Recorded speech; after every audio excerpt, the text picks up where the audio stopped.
नमस्कार, आप देख रहे हैं GBN 24 न्यूज। आपके साथ मैं हूं राशि। आइए खबरों की शुरुआत करें।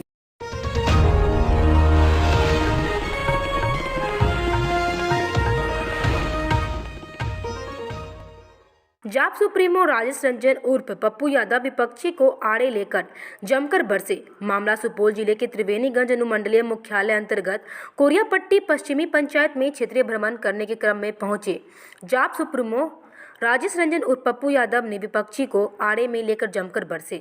जाप सुप्रीमो राजेश रंजन उर्फ पप्पू यादव क्षेत्रीय भ्रमण के दौरान कोरियापट्टी पश्चिम पंचायत में मुखिया रामानंद यादव के यहां पहुंच सभी कार्यकर्ताओं एवं जनता से मिलकर हालचाल जानने के क्रम में बताया कि बिहार में कानून व्यवस्था की खुलेआम धज्जियां उड़ाई जा रही है। शराब माफिया, गांजा माफिया, बालू खनन माफिया, क्राइम माफिया सभी का खाकी एवं खादी से नाता जुड़ा हुआ है। तभी तो प्रतिदिन आम लोगों को तो छोड़िए, सत्ता से भी जुड़े लोग सुरक्षित नहीं है। सत्ता की सरकार में भी बैठे लोगों द्वारा बताया जाता है कि किसी को सुनने वाला कोई नहीं है। साथ ही ये भी बताया गया कि हमारे देश में सत्ता के लोग चुनाव लड़ने के लिए माफियाओं को टिकट देते हैं, जिससे देश में माफियाओं को चुनाव लड़ने के लिए टिकट मिलता हो। आप सोच सकते हैं कि कैसे हमारे देश या राज्य का विकास होगा। क्राइम से जुड़े लोग ना ही कभी अच्छा सोच सकते हैं, ना ही कुछ अच्छा कर सकते हैं। आइए सुनते हैं और क्या कुछ कहा पप्पू यादव। कैसे केंद्र सरकार बिहार सरकार के खिलाफ जमकर बरसे। कार्यकर्ता में दर्जन कार्यकर्ता एवं ग्रामीण शामिल थे। रोजगार के सवाल पर और नेता पदाधिकारी और माफियाओं के शराब, जमीन और बालू के नेक्सस के सवाल पर विशेष राज्य पर गवर्नर हाउस मार्च और आज पूरे बिहार में पतला दहन और 23 तारीख से बिहार बचाओ रोजगार यात्रा बिहार की आजादी के सवाल पर गया के धरती से ही कि 17 साल और 16 साल में बिहार कहां पहुंची है और इसके जिम्मेदार कौन है, इन सवालों को लेकर एक एक जनता तक हम जाएंगे।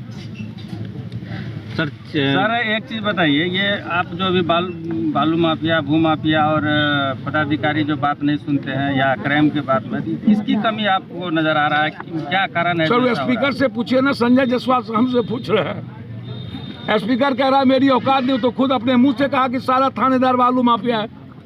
मेरा फोन नहीं उठाता है। संजय जायसवाल कहा कि हम मर्डर हो गया रामगढ़वा में, संग्रामपुर में, पप्पू यादव को जाना पड़ा। बोला मेरी कोई औकात ही नहीं है, मैं क्या करूं? बीजेपी का अध्यक्ष है, डबल इंजन की सरकार है। तो इतना कायर, कमजोर और लाचार आदमी पद पर है क्यों? ऐसे लोगों को चुनाव क्यों होती है? रिजाइन कर देना चाहिए। यह स्पीकर कुर्सी पर आप बैठे हैं, गवर्नर उधर है। संजय जायसवाल को कहिए एक लव लेटर चिट्ठी लिखे, समर्थन वापस लीजिए और सरकार गिरा दीजिए। हालात अच्छे नहीं है, आप बोल रहे हैं, ये बात तो सही है। सभी दल MLC में है। इंटायर माफिया अपराधी को टिकट दे दिया, जो शराब में, जमीन में, बालू में इन्वॉल्व है, टेंडर में इन्वॉल्व है, वो लोग चुनाव लड़ते हैं। अब 10,000 से 1 लाख रुपया वोट की कीमत बढ़ गई, तो फिर भाई मुखिया, जिला परिषद, वार्ड सदस्य और वार्ड काउंसलर चुनाव कैसे लड़ेगा? पंचायती चुनाव का मतलब है जनप्रतिनिधि को चुनाव लड़ना चाहिए। जैसे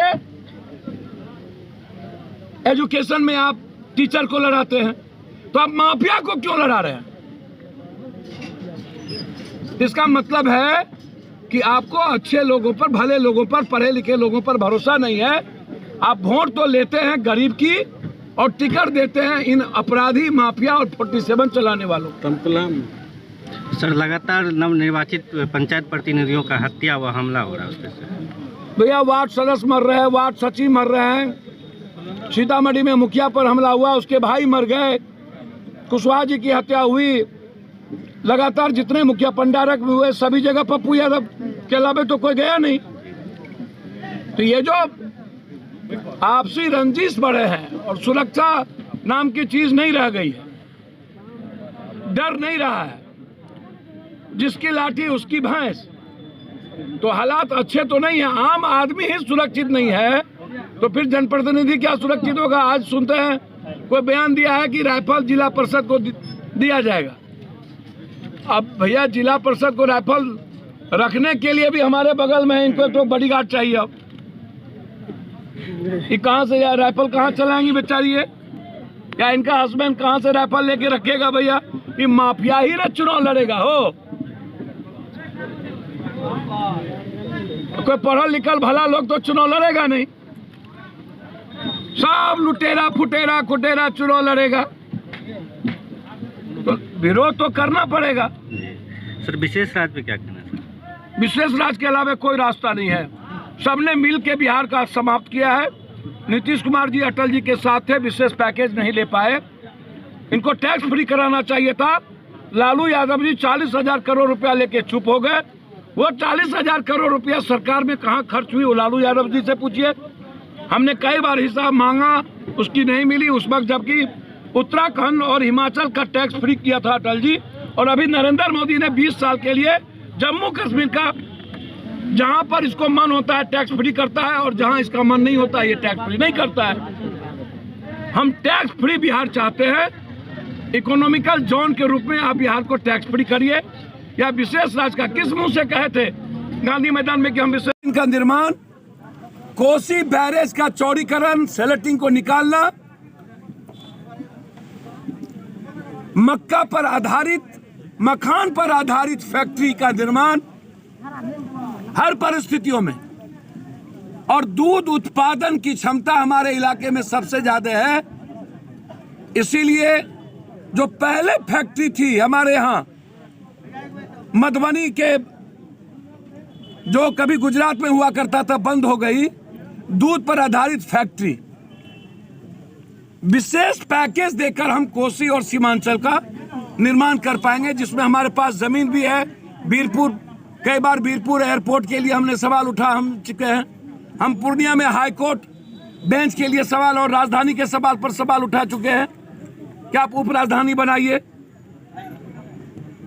तो जब तक कोसी सीमांचल को अलग अलग विशेष पैकेज हमें नहीं देती है सरकार, तब तक हम दुनिया के सबसे निचले पदान पर हैं।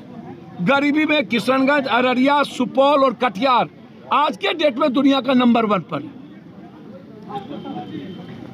21 जिला बिहार में गरीबी, जिसमें 7 जिला नंबर 1, उसके बाद नंबर 2।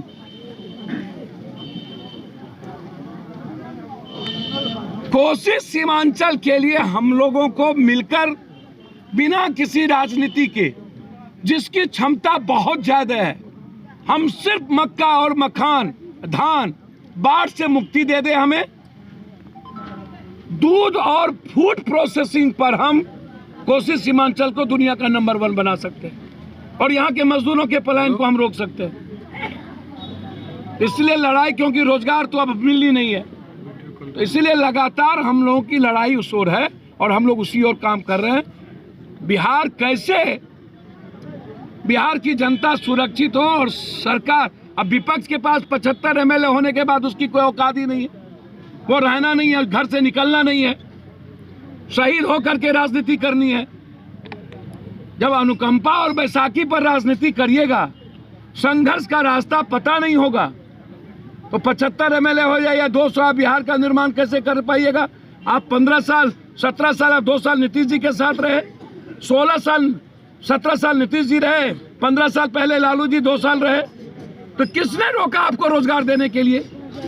क्यों आपने बिहार को उसके पहले बिहारीगंज में एक मुखिया जी की हत्या हुई थी। लगातार कोई ऐसा दिन नहीं है। कल हम बिहार में, कल हम गया में थे। गया की घटना में अभी तक सरकार ने सही तरीके से नहीं सुना, और वहाँ राइफल बंदूक की ताकत का के नोक पर बालू ढोने की और आतंक फैलाने की तैयारी हो रही है।